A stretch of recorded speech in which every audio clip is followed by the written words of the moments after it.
Hello, everybody, and welcome. We are so excited that you've joined us today for this.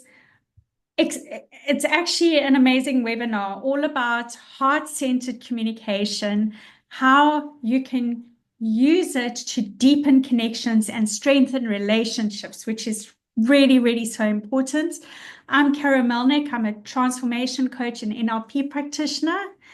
And And I'm Jax, the artist, and we are here to help you unlock the magic of authentic communication so that you can build deeper and more meaningful relationships in every area of your life.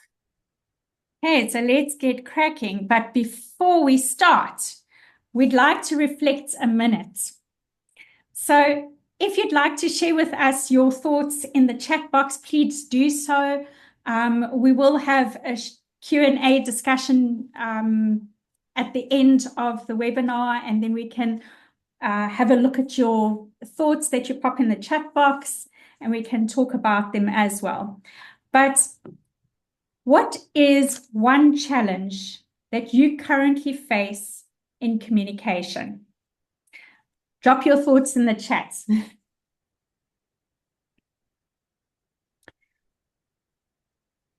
Right. So I just want to So, go. Sorry, you no, want to go say for it. something? No, I go for it.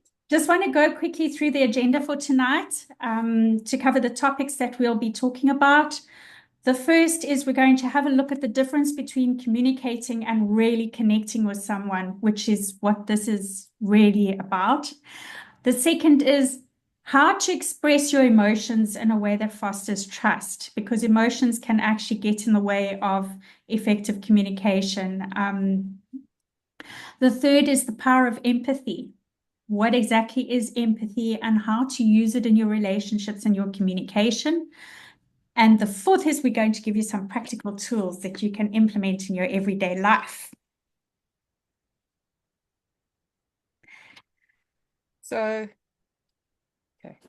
You want to? No, go for it. Okay, so at the beginning of every single webinar that I run, I always pop in a quote that means a lot to me that's tied to the topic.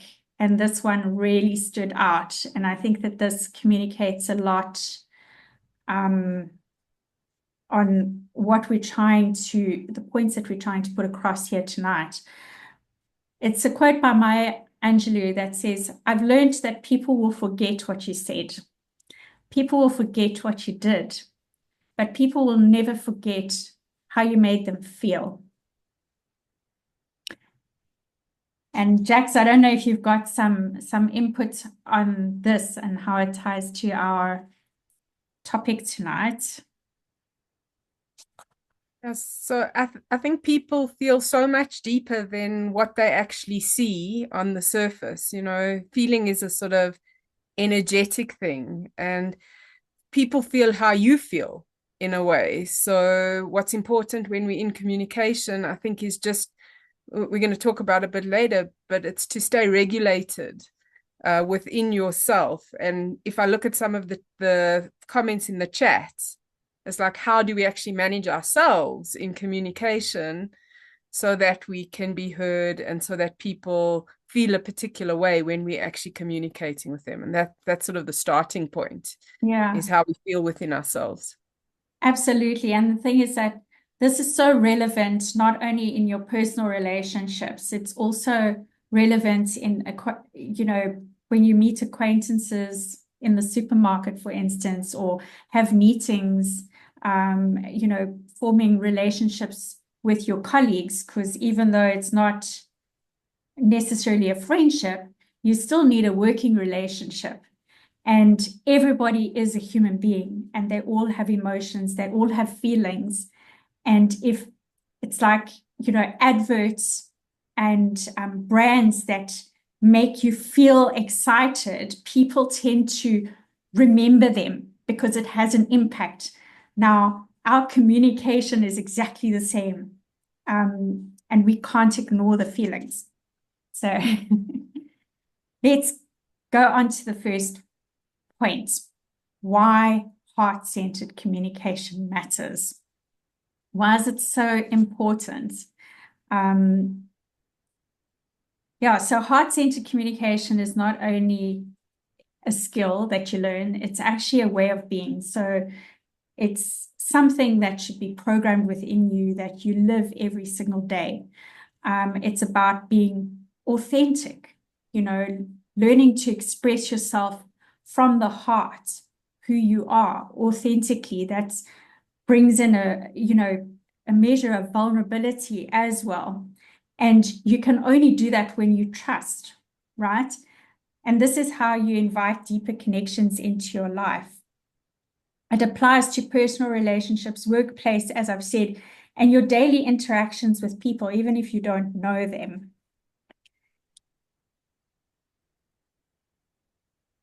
So, Jax, you want to talk to us about the difference between communicating and really connecting?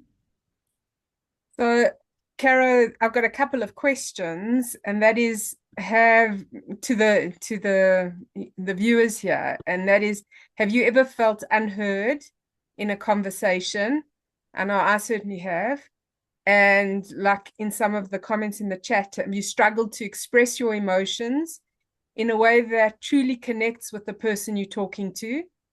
And maybe there've even been some moments in your life where it's a simple conversation that you're having with somebody and it leads to a misunderstanding. I think I've certainly had those kind of experiences in my life.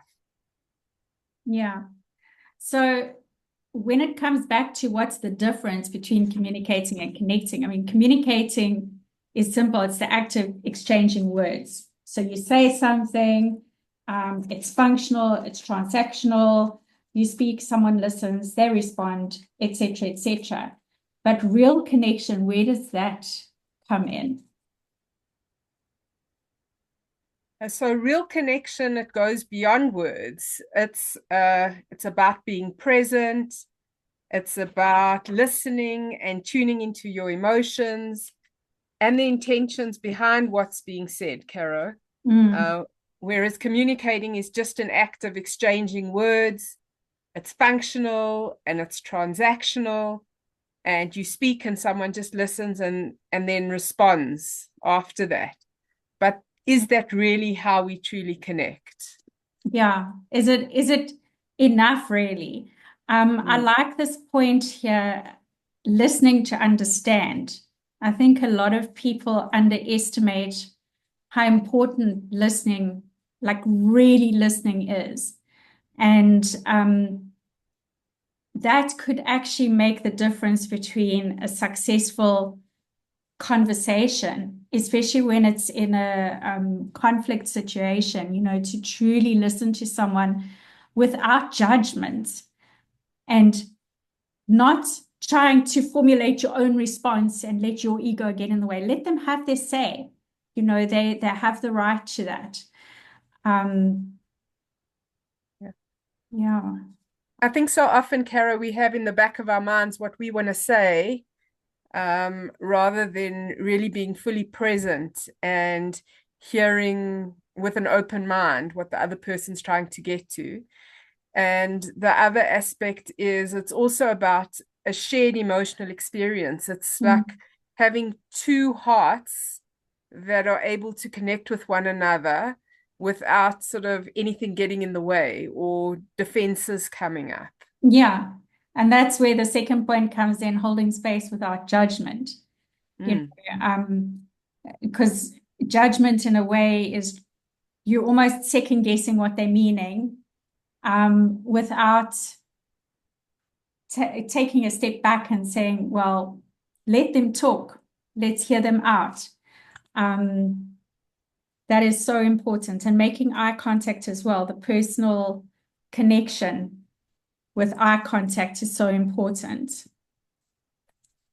Coming back to that quote, Caro, is like people can feel when there's judgment. It's like an energetic thing, like I was speaking about, and that almost shuts them down unconsciously because they feel that energy of judgment coming in. So really to suspend judgment when you are communicating opens up sort of a gateway between your heart and the heart of another person.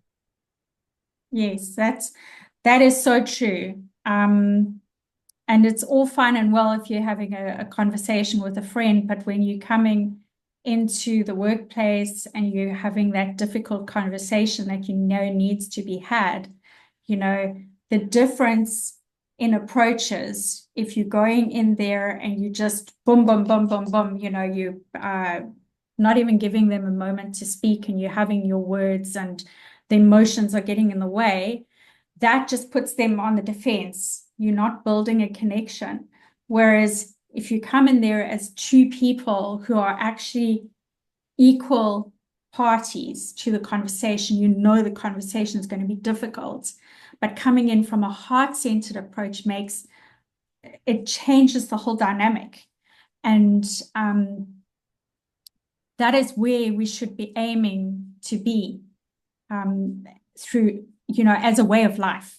Coming back to that statement we originally made. So, Kara, I'm just checking in the chat bar, and there are two questions around trust in communication. So, I think, I don't know if you want to answer or talk to that now, or if we want to save that for a little bit later in the webinar, just to come to that question. It's the question is, what happens if there's no trust in the communication? What do you do in that situation? Yeah, I think it's all about building trust. You know, if there's no trust in the communication and in the relationship, then there's been some form of history to break down the trust.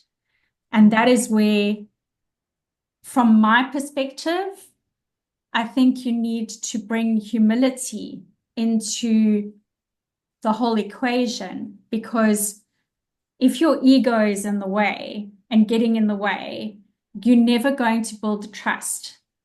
And when it comes to personal relationships and trust is broken down, it's easy to decide, oh, well, I don't need this in my life, and you can walk away from it.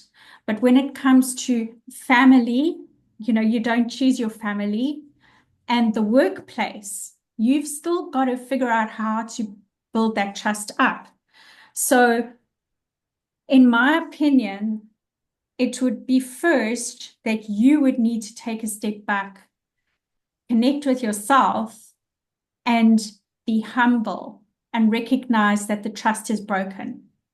And that's where talking from the heart and communicating from the heart comes to play. Because if you are in a position of humility where the trust is broken down, you can start the conversation by saying, you know, we've had words in the past, we've had circumstances which have broken down trust from both sides, but let's talk it out, you know, and then having the time and giving them the space to have their say without judgment is so important. And it will take a long time to build that trust up. But if you do want to build the trust up, you need to be the one that eats humble pie first. That's just my opinion about it. I think it's also about understanding who you're communicating with and who you're dealing with. Yeah. And if it is possible to have an intention for the relationship of building trust on both sides. Yeah. If that is possible, then this heart-centered way of communicating works. If there's also the need for a little bit of discernment to see, is this something that's actually going to hurt me or harm me? Or is it something that I'm willing to invest in this relationship with discernment to work on rebuilding trust? And if it's something that's going to hurt you, then like you might want to look at your boundaries and where your boundary setting is in your communication versus sort of building bridges for better understanding. So I think it's about being discerning in your communication as well.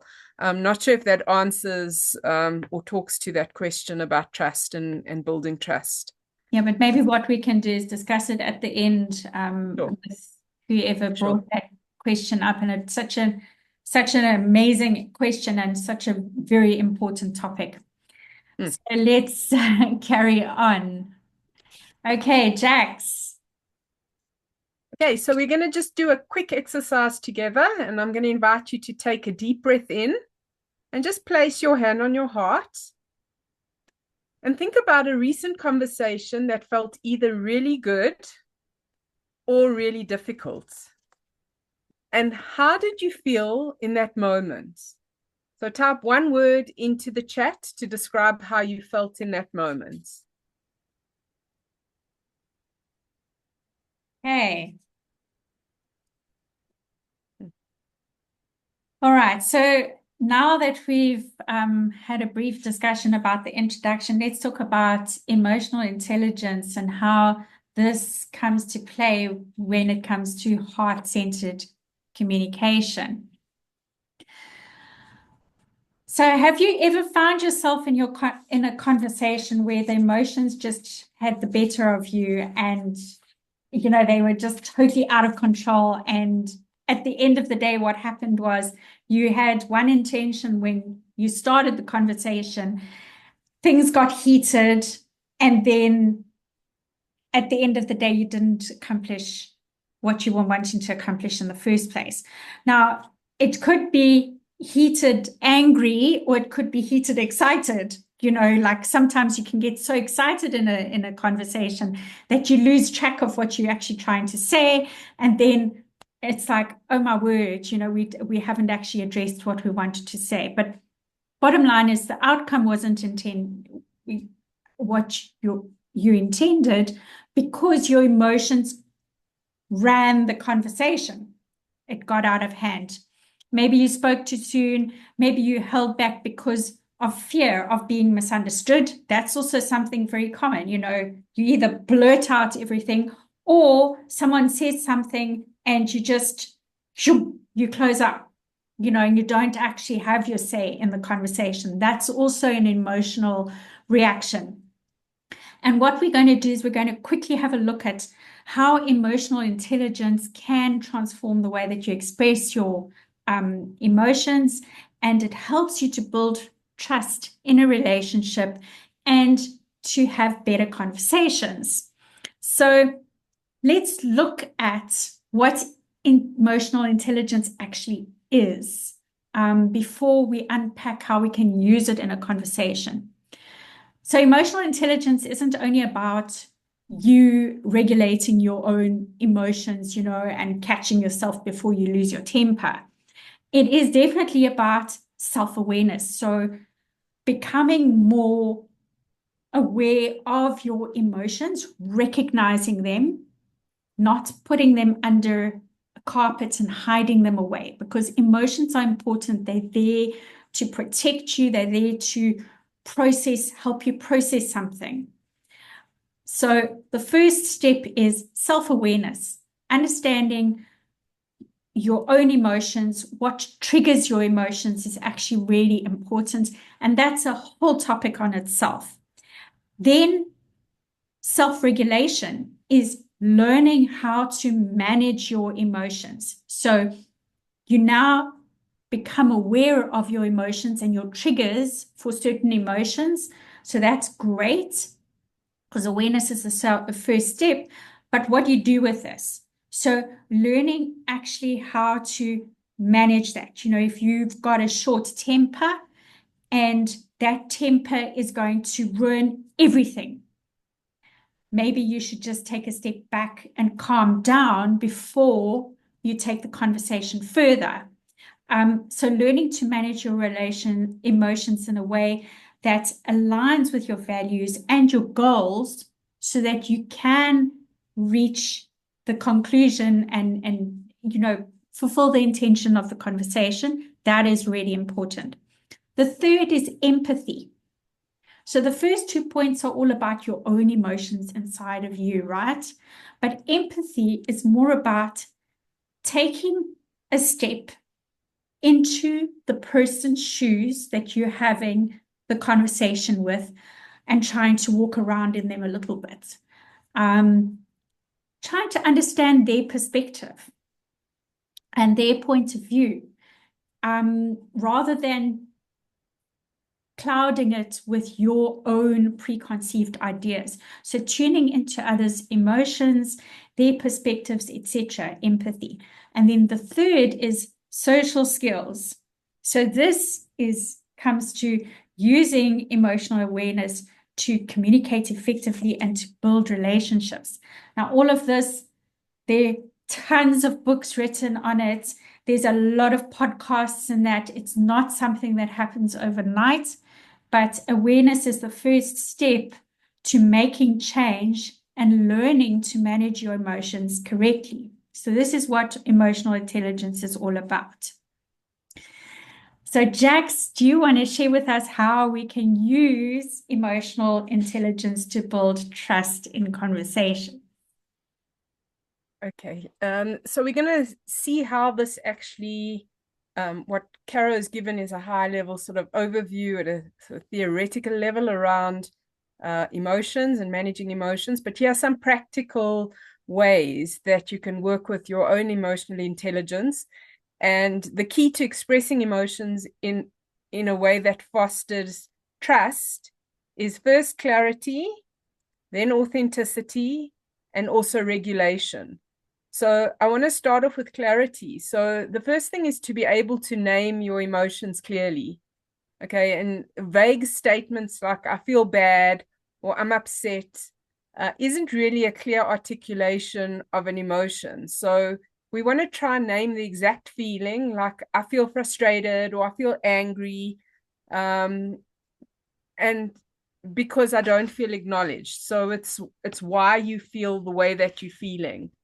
And what's also important is when you're sharing a feeling is to speak about it from first person perspective. So it's an I statement. I feel this way rather than you make me feel this way. Because as soon as you say you make me feel this way, what you're going to bring up is somebody else's defenses. They're going to feel judged. They're going to feel attacked. They're going to, shame might come up for them. So it might trigger some sort of reaction in them when you almost point, it's like pointing a finger. So it's best to actually own it and say, this is the way I feel. And before you even communicate the emotion that you're feeling, is just to take a pause. It's such a powerful thing to take a couple of minutes. You can even say, okay, I'm feeling triggered right now. I just need to take a pause. I just need 2 minutes.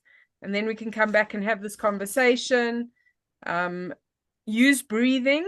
The breathing techniques are a really powerful way to actually regulate your nervous system, to calm yourself down, so that when you are actually communicating, you're doing it from a relaxed sort of regulated space rather than a heightened, overwhelmed space. And it might be more than 2 minutes. You might want to say, I can't have this conversation right now, but we'll definitely pick it up in a little while, maybe tomorrow or maybe a day or two. I just need some time to think about it and get clear. And then you're going to ask yourself the question is, what is the most constructive way for me to express how I'm feeling? That's going to actually take me closer to an outcome that I want from this situation. So the next thing to pay attention to is that, and when you regulate it, this is easier, is that your words, your tone, and your body language are all aligned. Because if you say words like, somebody will ask you, what's wrong? And you say, I'm fine. But your body language is closed off and your voice tone is agitated, then you're sending a mixed message. It's not going to be clear what's actually going on for you. So it's important to ensure congruence between what you're saying and how you're saying it. And you'll feel within yourself whether what you're saying is aligned with how you feel. And then what's also important is to be open to other people's perspectives. And sometimes it's hard to be open when you've been triggered. So that's why it's so important to actually stay calm and relaxed. And it's much easier to listen with an open mind when you're calm and relaxed. Yeah. And when you are open to others' perspective, sometimes it's really valuable to actually be able to validate what they're saying to you with words like, I hear you and I can see why you feel that way. If you're Yeah. triggered in your own emotion, it's very, very difficult to be able to see somebody else's perspective. So those are some practical tips and tools that you can use to manage your own emotions in conversation and communication. Yeah, thanks. That's actually some really good pearls of wisdom that you've shared with us. And also, one of the things that I use quite often is anchoring, the NLP technique of anchoring.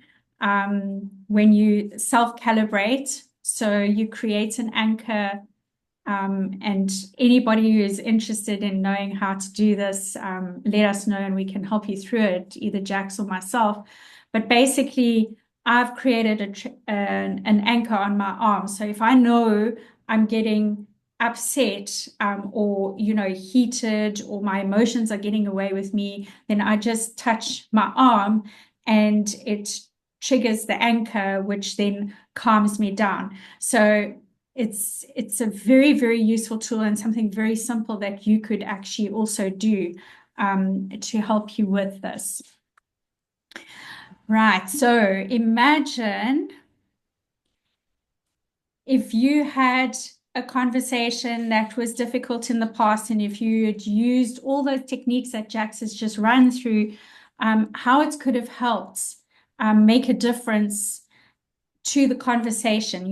Think about a conversation that you've recently had that maybe didn't come out, you didn't have the correct outcome that you wanted, that you intended in the first place. Now that Jax has explained those techniques and the tools, the practical tips, revisit that, and you don't have to do it now, maybe out of this. In fact, I think it's in the workbook. Have a think about that conversation and then see how you could have used those tools to create a better outcome in that conversation. Okay, right. So now let's go on to our next topic, which is all about empathy in action. Right, Jax, empathy and the heart connection. Most powerful aspects of heart-centered communication is empathy. And when you listen, you really listen, not just to respond, but to truly understand. You create space for trust and for connection. So empathy is the ability to understand and to share the feelings of another person. It goes beyond simply just hearing the words that they're speaking.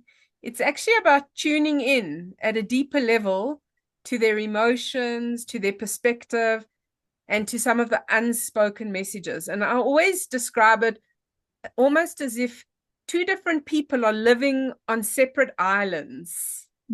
And if you really want to understand somebody else's perspective, it's almost like you've got to cross a bridge to go to their island and to see what the landscape on their island looks like. What do the trees look like? What does the water look like? What's the map of their island look like?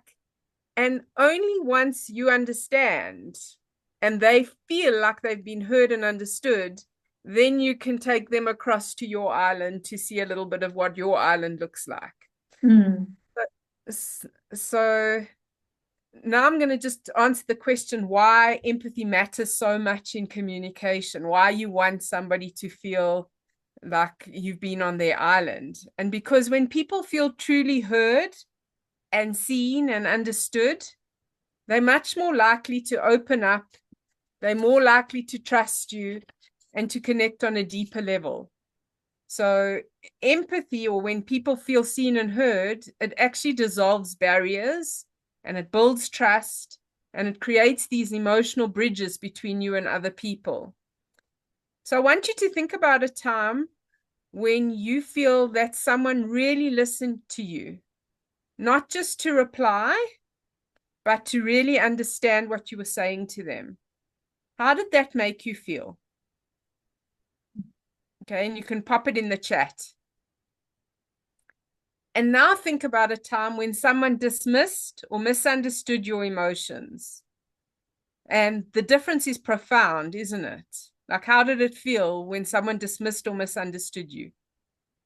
Okay, just feel into the difference between those two conversations. So, empathy in action looks like active listening without interrupting, acknowledging the other person's emotions without judgment. And it's using phrases like, that sounds really tough, and I can see why you would feel that way, or I can see where you're coming from. And then it's also about asking open-ended questions to encourage deeper sharing. So one of the best questions I've heard to get people to open up is, let's explore that a little bit further, or can you tell me more about what's going on for you there? I really want to understand. And it just opens up and deepens the connection, but also your understanding. You really are asking for more information because you're curious about what's happening on somebody else's island. So when you bring empathy into conversations, you create a space where real connections can thrive, and it allows you to communicate from the heart, resolve conflict with understanding, and build relationships that feel safe and fulfilling.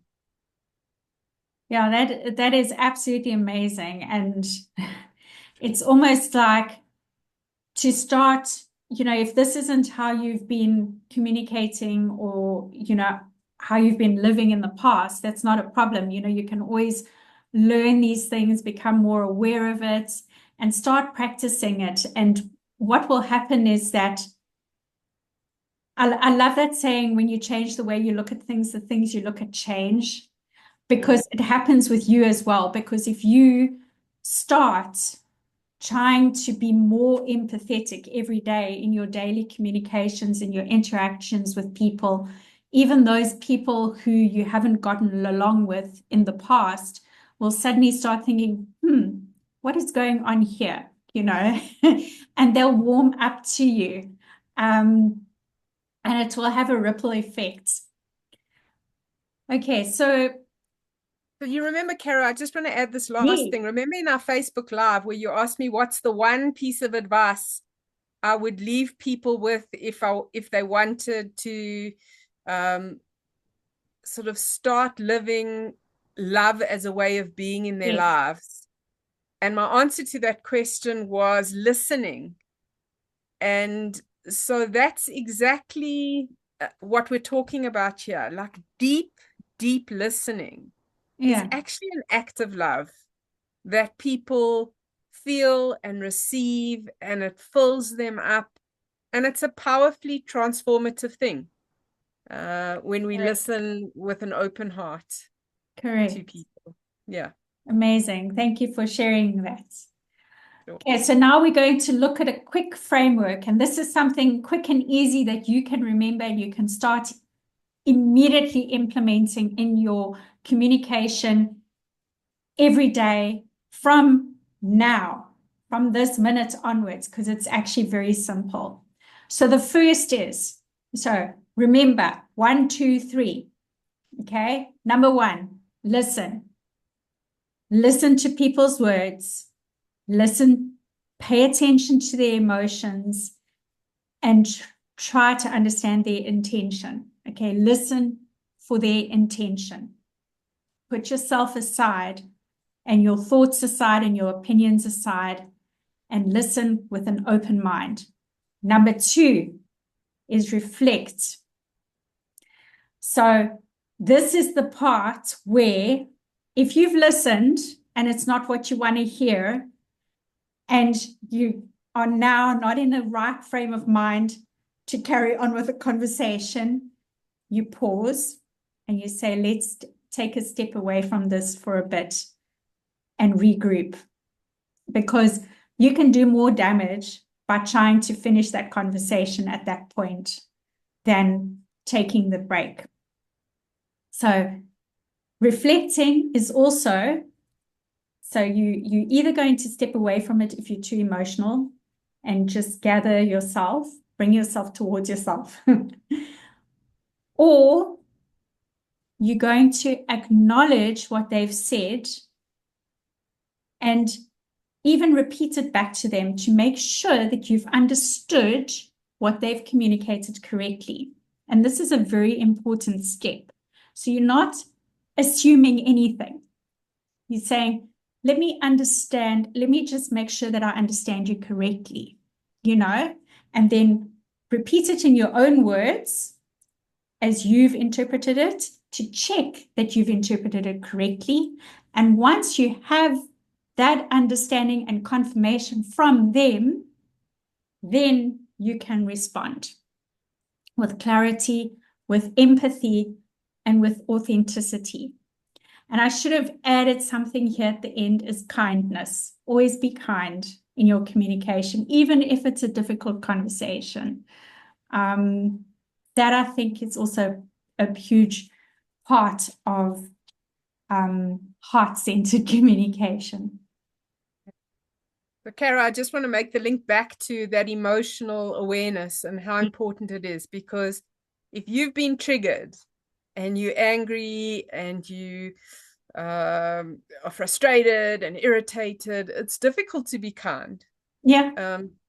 From that place. So it really is critical to actually calm down and manage those emotions. Yeah, absolutely. And as much as you want to finish that conversation, get a decision made, address the issue, if you're not in the correct emotional state or state of mind, you're going to do more harm than good by continuing with the conversation. It's better to take a pause, take a break, go make some coffee or tea, go and walk outside, put your feet in the grass, just center yourself again, or even sleep on it and address it the next day. Itabaling's got a question. Hi, Kara. Hi, Hi. Jax. Hi, everyone. Hey, Hi. Yeah, Tabs. this is Itabeling. I'm here with Olerato. Mhm. And I want to ask, sometimes if you're in the thick of a conversation, um, if you disengage because you are aware of your own internal state, the other person can interpret it as you are checking out, or it can be very negatively perceived as you are not here with me. So what is the way, like what are some words or some, how do you frame it in a way that the other person can understand that it's not that I don't want to hear you, it's that I actually really want to hear you. And right now it's about me not being in the right frame to be of service to what you want to portray, and me wanting to really do it in the right way. And sometimes you are also remembering you're also in the thick of it. Sometimes if you're invested, maybe it's a fight, but I can see it's a good fight. It's the one I want to have, but in a healthy way, in the right frame of mind, from a centered listening and that empathetic perspective that you're putting. But I can tell I'm triggered, I can tell I'm not here, I can tell maybe my mind is on other things, but I want to engage you, but in the best way, and I can tell that it's not the right time. But I don't want to come across as I'm being passive aggressive, I'm shutting off, or I don't even want to hear you. You know, what are the words, the ways, what do I practically say, do, and portray how to to say I'm stepping into this space that you are talking about? Jax, you want to give your thoughts? Thoughts? I mean, you've pretty much articulated a lot of the words. But I would say something like, okay, I'm feeling flooded right now. I'm feeling a little bit overwhelmed right now. I'm feeling triggered emotionally. And so continuing with this conversation right now in the state I'm in, I don't think will be constructive. So is it okay with you? I'd really appreciate it if I can just take a pause, take a step back, take a bit of time to just calm myself down, or just work with my own emotions. And I promise you, this is an important conversation for me.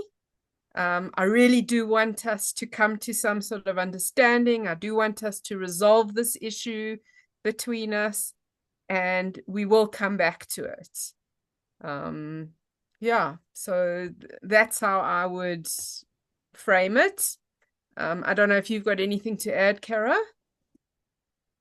Yeah, I think you've captured it perfectly. You know, the important things to communicate.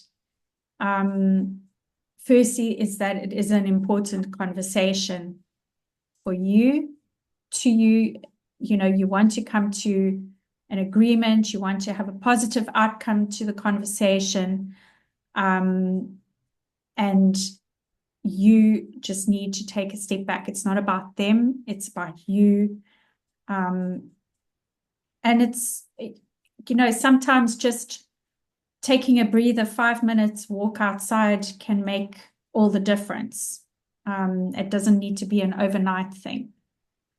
But I think, Jax, you've captured it perfectly there. And remember, it's not going to be always easy. But if you consistently are practicing, you know, these communication techniques, and you consistently becoming aware of how you're responding, you can take responsibility for how you respond to situations. You can't take responsibility for how another person is reacting. And at all times, make sure that you are being as authentic as you can. And yeah, I think then it will improve over time. Right. So here's a question. What is one thing that you struggle with when listening to other people, to others in conversations? Do you have your own narrative going off in your head all the time? Maybe share it in the chat box. So I see there's somebody who said, I've got a teenage daughter. That's made me feel like I don't know how to communicate at all, especially the emotional aspect. So maybe we can pick it up later as well, to expand a little bit more. But just in a brief nutshell, with teenagers, they're not really rational. They're fully emotional. And so it really is about trying to understand what it is that they're feeling. And what's really powerful there in communication is just asking a lot of questions, like, okay, and reflecting back those feelings. So it's just listening and saying, okay, what might this feeling be? Is it anger?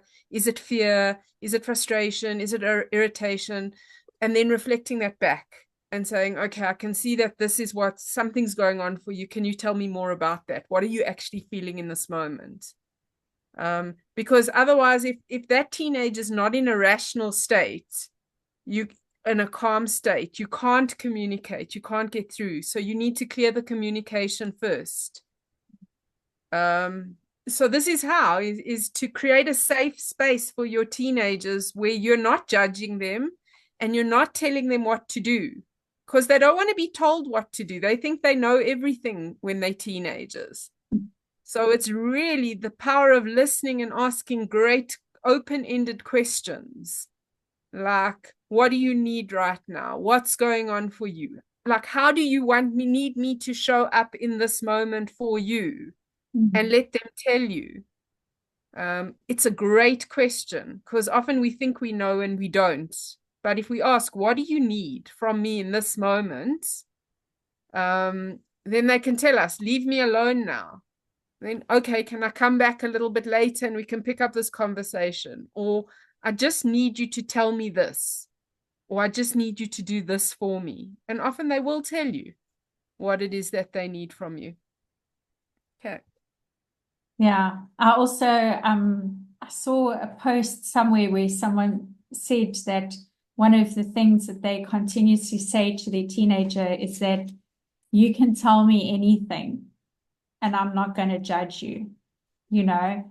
I found with my boys, they tended to close up, even if I ask questions. They don't actually, they're like, oh, mom, I'm okay, or meh is one of the things that comes up all the time.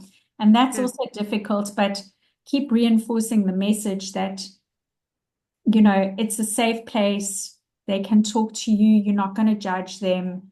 And then they do eventually come around. It's interesting. My son, who was not a great communicator, and he's not, and I just let him be. Sometimes it's actually like I had to choose my battles, Yeah. And like what was really important is where I would put boundaries in place. And but I allowed him his space. And now he's 21, he often comes to me if there's stuff that he wants to discuss or communicate, because I've respected his space and that he doesn't actually want me in his face. And that's was my need to be connected, which is, it's important that they know you're there for them when they need you. But that you also give them their space to find out where their boundaries are and how they're going to navigate life. Yeah. Yeah. This is also another topic that we could have a whole webinar or definitely. I think about. each conversation opens up new topics we could talk about. Yes, and I've got 4 adult sons now, so between the two of us, I'm sure we could share some pearls of wisdom. Yeah. Okay, so let's move on to the practical tools now, what you've all been waiting for. I think you've already got some practical tools to work with, but this is just to summarize it and put it all in one place. We've had a look at the difference between simply communicating and actually creating a real connection and how powerful that can be in conversations. Emotional intelligence and the role that it plays, how important empathy is, and what exactly empathy is, how you can build that. And now what we want to do is we want to quickly have a look at some practical tools that you can use to start using immediately in your everyday life. We've also got a workbook which we'll touch on. So yeah, they're simple, easy, actionable items. And the first one here is the 5-second pause, which is self-explanatory. But what it means is that you've listened, you've to what they have to say. Before you responding, take a 5-second pause. Take a deep breath and ask yourself, am I reacting emotionally? Am I responding with awareness? Have I really, really listened to what they've said? Or have I, created this scenario in my head while they've been talking? So they become like noise in the background and my head's putting together, what they're saying. Just by taking a small shift, actually, a small pause like this will shift your focus from reacting impulsively. So take a deep breaths. This is where your breath work comes to play. Yeah. And the next one, Jax. Okay, so the next one is the mirroring technique. And this is about reflecting back what the other person is saying to ensure and test clarity and understanding. So, for example, if someone shares a frustration with you, and instead of like jumping in to give them advice and fix it and solve the problem for them, what's really powerful, and we tend to do that, right? We want to help. We're helpers, fixers, rescuers, givers.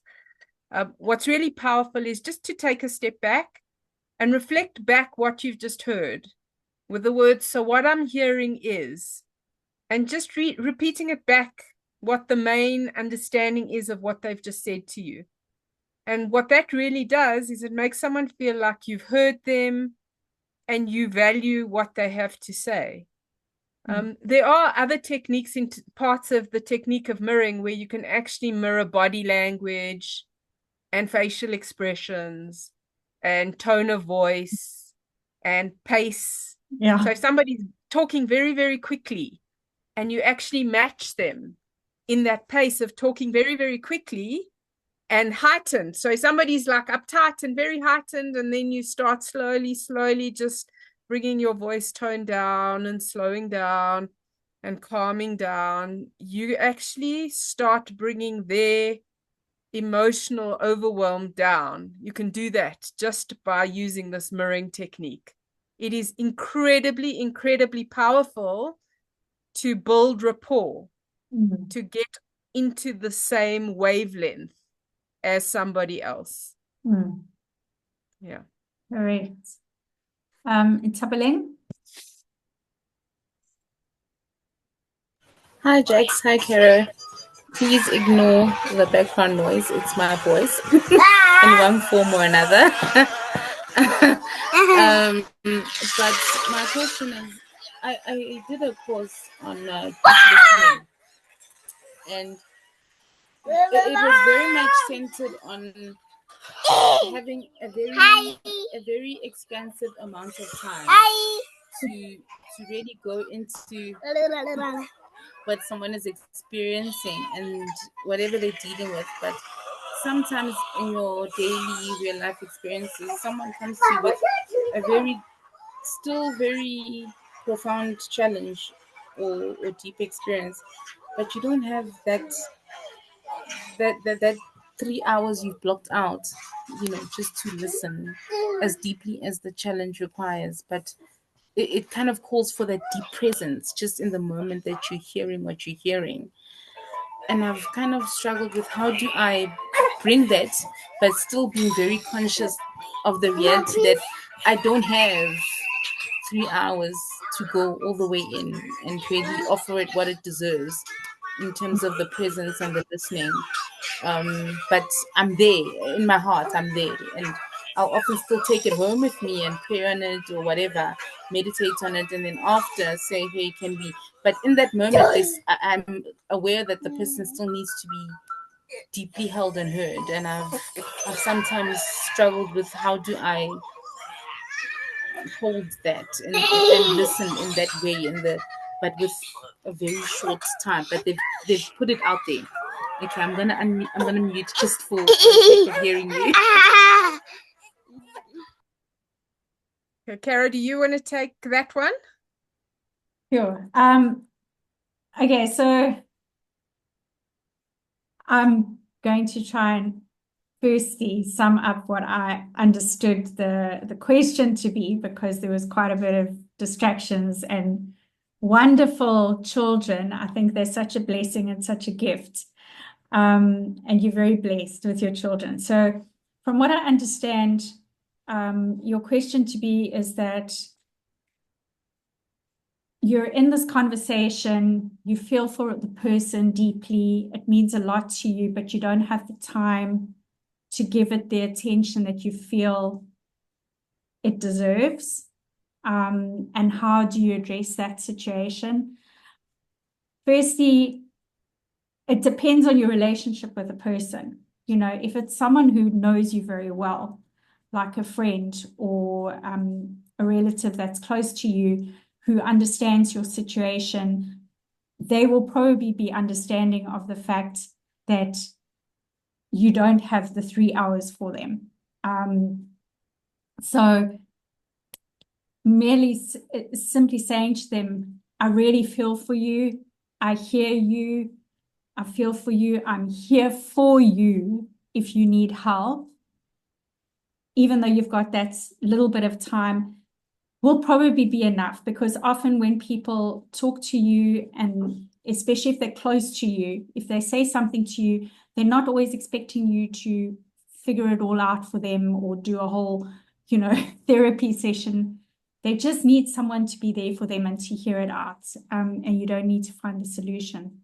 So firstly say, This is very important. You are very important. I value the fact that you've come to me with this important matter. I hear you. I'm going to give it some thought. And when I have, maybe in a day or two, we can catch up again to make sure that you're still okay. Yeah, and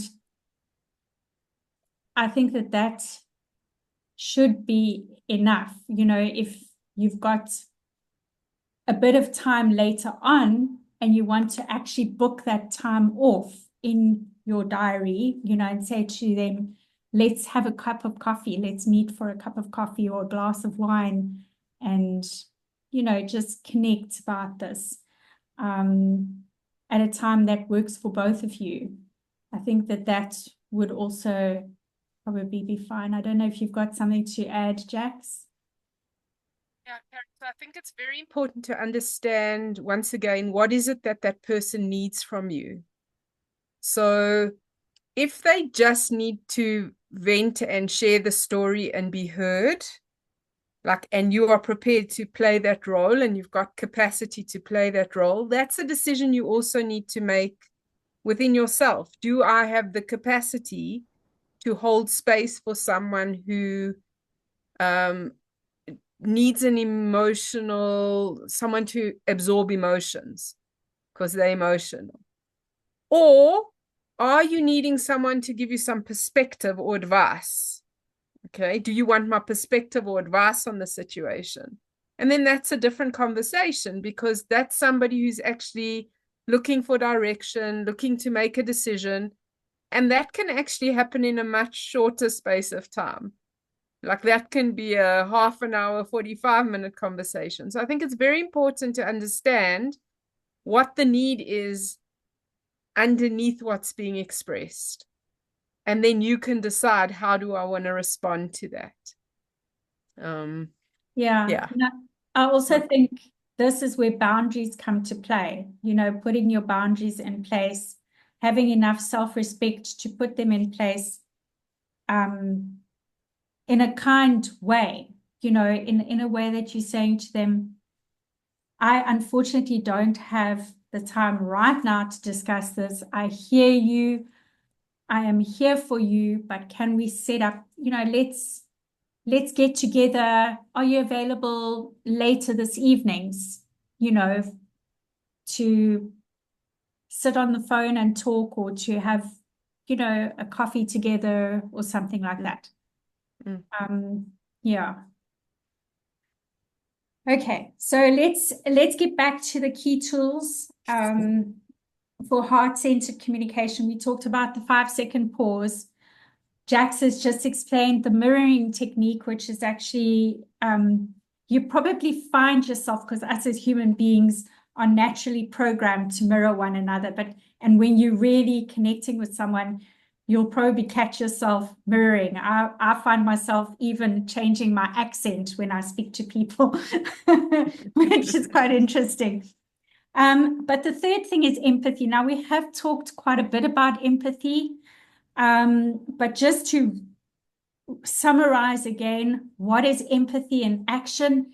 If you're in a conversation and you find that you're judging someone's emotions or response, take a pause and ask yourself, what else could be going on for them behind the scenes? And I think part of this is to start out with the belief that the other person has a positive intent or a good intent, and that, somewhere along the line, the communication wires are getting crossed. So ask yourself the question, what else could be going on for them? So you're shifting it from your reaction to what they're saying, and shifting it from an assumption to becoming curious about their circumstance and their situation. That will then create trust.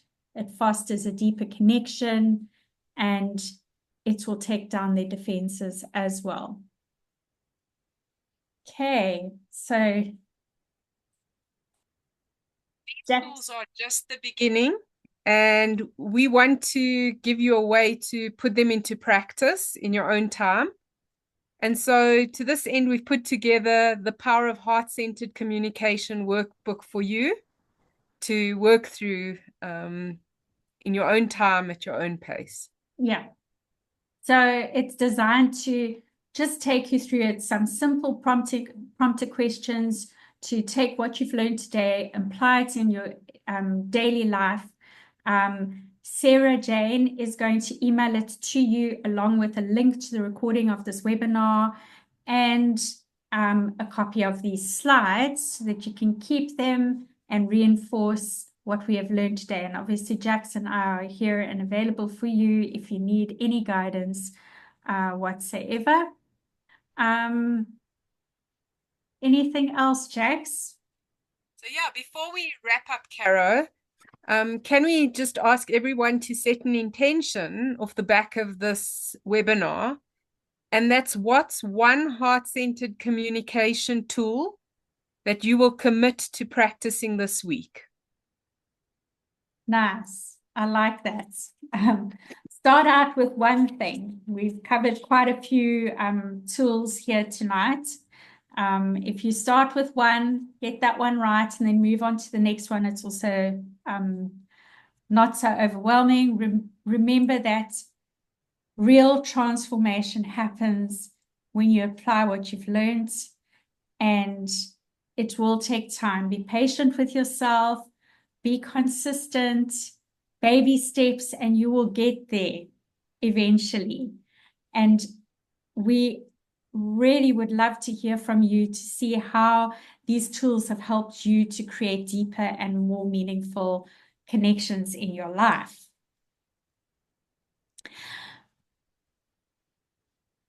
So thank you all for joining us this evening. And here's to having many more heart-centered conversations. And we also just want to talk about something that's coming up that we're really excited about. And other ways you can stay connected through our upcoming programs. But what we are doing is we are launching our very first, Caro and I, Soul Healing Adventure in September 2025. So, and this is a soul healing adventure to Bali from the 5th to the 20th of September in Bali, Indonesia. Yeah, so it's going to be really, really awesome. And watch out for our communication because we will be launching and sending you the details.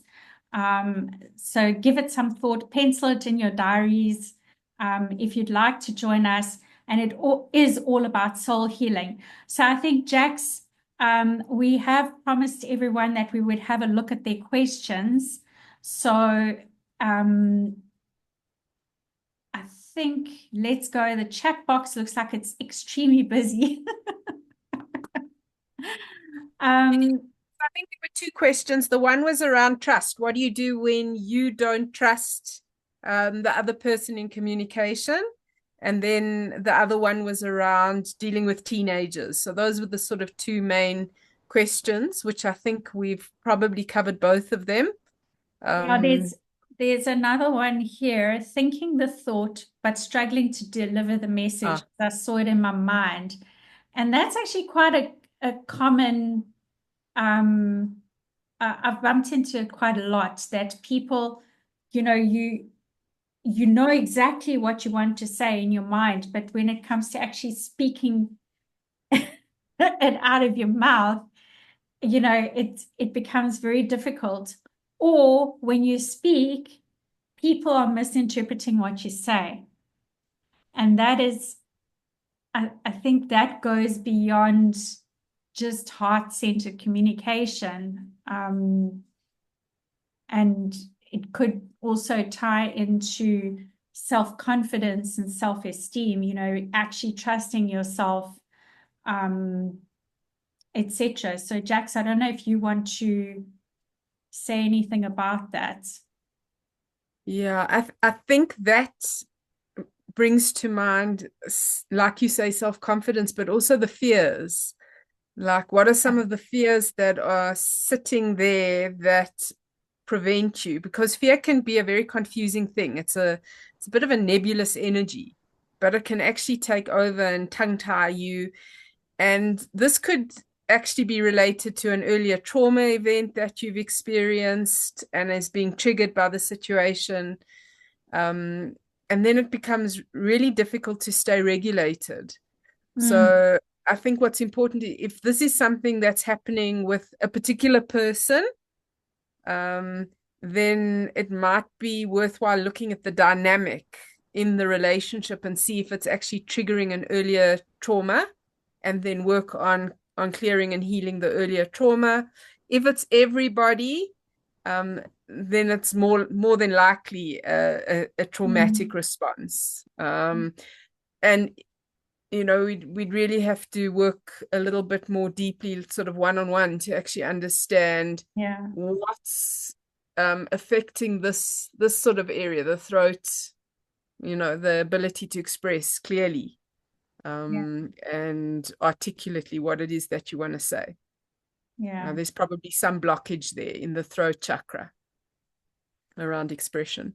Yeah, I actually saw in the comments box there were a few people that said they struggled to express what they're trying to say. It feels Yeah. like I'm struggling to express what I'm trying to say now.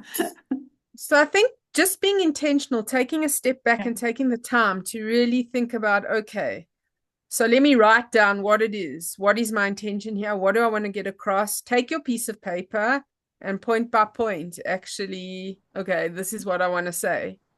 Yeah. It's about getting clear around what you want to say and how you want to say it and what the outcome is that you want to actually achieve, and doing it in a space where, like, it's not threatening or you're not with that person. And then set up a time where you can actually communicate, and then work on staying calm and regulated in that. Yeah. And what's also useful, Kara, sometimes is in how you frame the conversation with someone, to say, okay, if you can just give me 10 minutes to express everything that I want to say and listen, and then I will give you a chance to speak and hear me. Mm. Then it clears space for you to Yeah. actually be heard and not have someone interrupting you. And when they want to interrupt, it's just like, hold on a moment, let me finish my thought, and then I will give you a chance to respond. Yeah, that's like having that egg timer, Yeah, when I had to have that with my kids when we have a family meeting. And then yeah, everybody gets the egg timer, and then you can have your say, and nobody else is allowed to say anything until you've finished. yeah, And that's also a boundary thing, again, coming back to exactly. boundaries. And yeah. Mm. The other thing, which is also just coming back to the having difficulty expressing what you wanted to say. I think another factor that could be at play is, like, if you're blindsided in a conversation, if someone hits you with something that you're totally not expecting, or totally different perspective. um, I find that that's where I've struggled in the past. Like, it's almost as if, like, where would that come from even? How do you come to that conclusion? And then it's like, you know. And now that I've, focused on communication, what I find works in those circumstances is, again, rather than reacting, taking a deep breath, and rather stepping away, giving it some thought, saying, if you can, step away from the conversation, give it some thought, and then come back to it when you're ready to face the topic. Or Kara, you could just, exactly what you were saying is, I'm not sure I understand where you're coming from. Can you tell me more about that? Can you explain your thought process? Or I want Yeah, to understand why you're saying that, because yeah, I don't understand right now. yeah, So in that moment when you actually have that thought, I'll give you an example. Like, at some point in conversation with my partner, I was feeling anxious. And I couldn't understand, like, why am I feeling anxious in this conversation? And then I expressed, I'm feeling anxious. Like, but I don't know why I'm feeling anxious. Like, do you feel anxious when we have these conversations? Because I'm an empath. So I will pick up on the emotion of the other person without understanding why, like, I'm starting to tense up. And then he would express, yeah, I don't know. I get anxious having phone conversations. I'm much better in person. And so as soon as you give something a name, like, it just opens up things in a different way. And sometimes expressing what you're thinking, like, I'm feeling confused, or I'm feeling like I don't understand where you're coming from. Can you shed some light on this? Yeah. It just opens up a deeper level of communication. That is so true. That is very true. Yeah. Okay. So I think we've covered all of the comments in the chat box. And then the last thing I wanted to let you know is that I run webinars once a month. So next month, I'm going to be doing one on emotional intelligence and how transforming your reactions can actually transform your entire life. I think it's so important. So if you'd like to register, you can scan the QR code, or I'm going to be setting up a Facebook event and a LinkedIn event with all the details. Yeah, so pencil it in. It's the last Thursday of every month. I'm going to do a webinar on some topic. If there's a topic that you really would like to hear on, then please pop it in the chats, because between Jackson and I, we would love to help you. These are all about you. I see Tabaling is waving at us. Hi, ladies. Yeah, I'd really love one on like how to almost fight fear around communication. It's like it's I think these tools are really great, but they're like if you're like the perfect guru, which I'm never when it comes to like remote like relationships that I'm fully invested in and that are passionate. It's like sometimes the it will kind of get inflamed, and it's like it's a fight, but we have different fighting styles with my partner. For example, he is, even when we're not fighting, he's like very free to use what I would call profanity. It's not for him. He uses it when he's excited. He uses it when he's angry. He uses it. And I've come to understand that it's like part of his expression. You know, it's like for him, it's like a emphasis or emphaticness. It's like maybe how I use my laugh. But when we're fighting, it presses me. And then I also use words like always, never, uh, never, and that presses him. So it's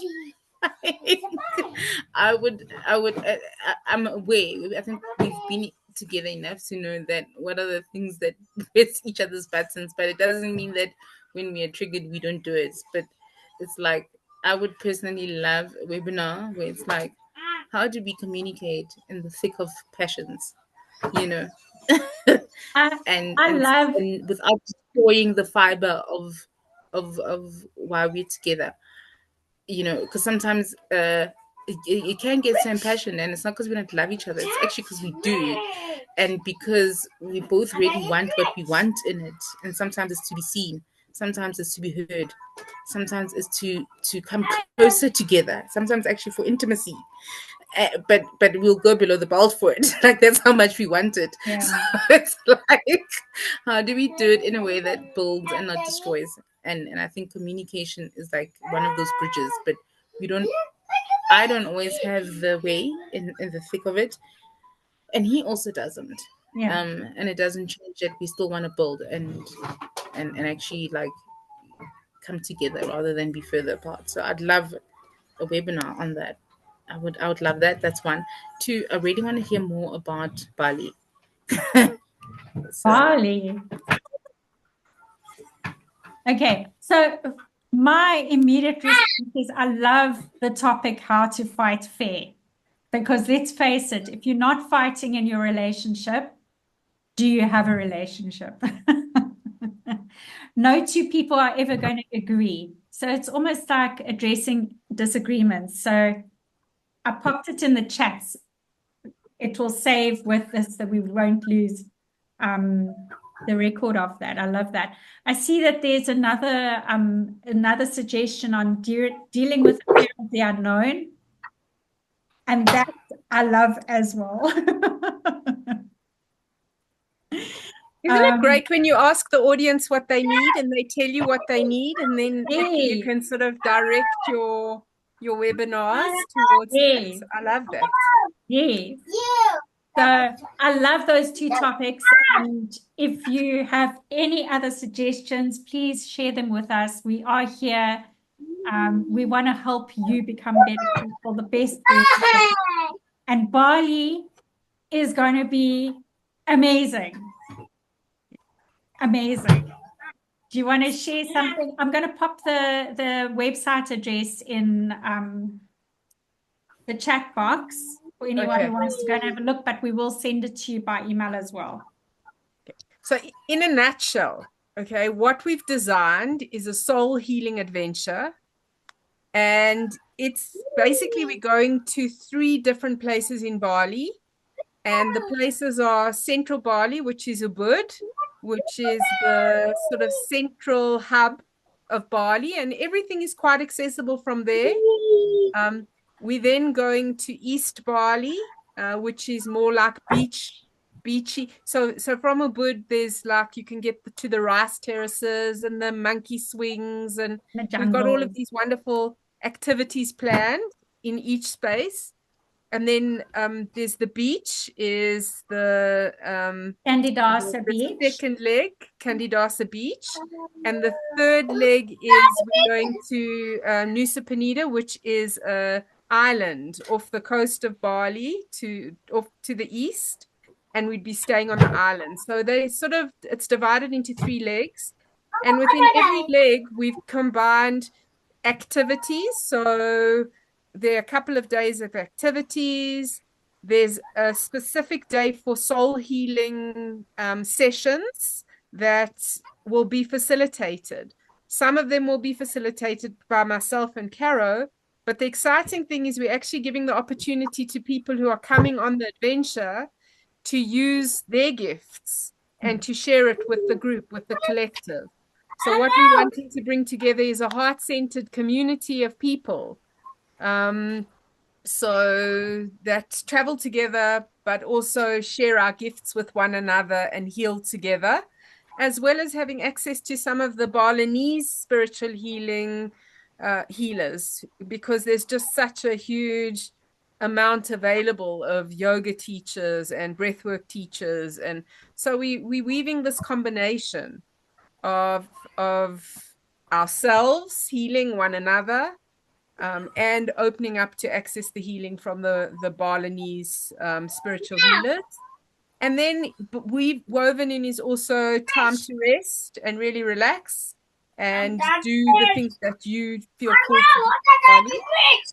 And then obviously there's the nature immersion. Bali is just, Tabs, can you turn off your sound, please? Thank you.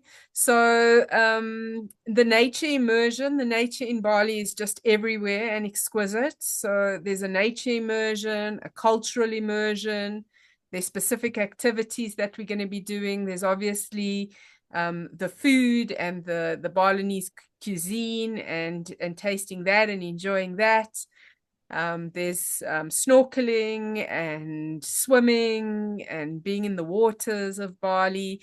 Definitely the waters of Bali, there are lots of waterfalls, magnificent waterfalls and mountains and temples. So we're going to be doing all of those amazing kind of activities during this soul healing adventure.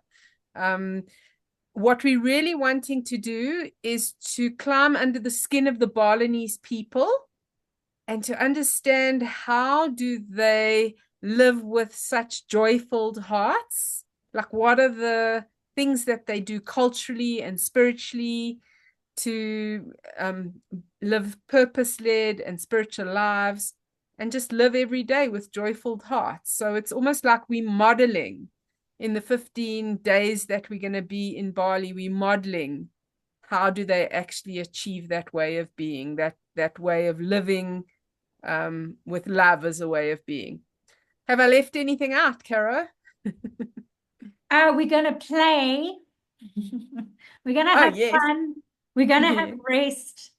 And right at the beginning, we're going to give everybody the opportunity to set your intention, because this is a personal journey. So what I will get out of it is totally different to what Jax will get out of it. Even though we're together in a community, a safe community, a warm community, a loving community, doing this together on a huge adventure, we want you to think about what is your specific intention that your soul needs to get out of this adventure together. And then throughout the journey, you're going to collect your experiences. We're going to give you opportunity to reflect on it and to see how you grow, how your soul heals, how your soul grows and starts being this ray of sunshine to everybody around you. Yeah. So I just want to talk a little bit about who it's really for, Caro, is people who are going through some sort of life transition. So you might be thinking about retiring, or you might be going through some sort of relationship transition, whether it be a divorce or a separation or a breakup. You might have suffered some big losses, lost people, and you're grieving, and it's an opportunity to journey in healing. It's for people who are they're adventurers, free-spirited, love to travel. Who else, Caro? Midlife crisis people who, Midlife crisis, I empty mean, nesters. if you think of that, that is, you know, people whose children are about to leave home. Maybe your kids have just grown up and just left. It's amazing how many people I've met in the last year, because my children, within the space of 3 months, I've got 4 sons, they're all adults, and in the space of 3 months, 3 of them left home. And as much as you prepare yourself for that to happen, and as much as you as a parent are training and bringing up your children to be independent, the day it happens, it's just like, oh my word, what now? And it seems like the first one, the first child to leave the nest sets off a trend and a domino effect. So empty nesters, definitely. The other one is if you've been in corporate your whole life, and now your children are grown up and you're facing retirement, or you've gotten to the point where you're thinking, I don't need to work these crazy hours anymore, and you need to create a change. So the change hasn't happened yet, but it's facing you, like, you know that this is coming, and you need to make those decisions and figure out what is your new direction going to be. That is also a scenario. Okay, anything else? Yeah, the other thing is carers, people who are spend so much of their time caring for other people, and they need to feel cared for and loved and have their cups filled up. It's for you people as well. Mothers, therapists, psychologists, coaches, healers, We give so much to other people. We need to fill up our own cups. Yeah. Awesome. Well, I think that is it for now. So listen up. For our podcasts, and look out for our newsletters and our posts on Facebook and Instagram. Jackson and I are going to be putting this out quite a lot, everywhere. So please look out for the information. And it is for you. It's all about your soul healing journey.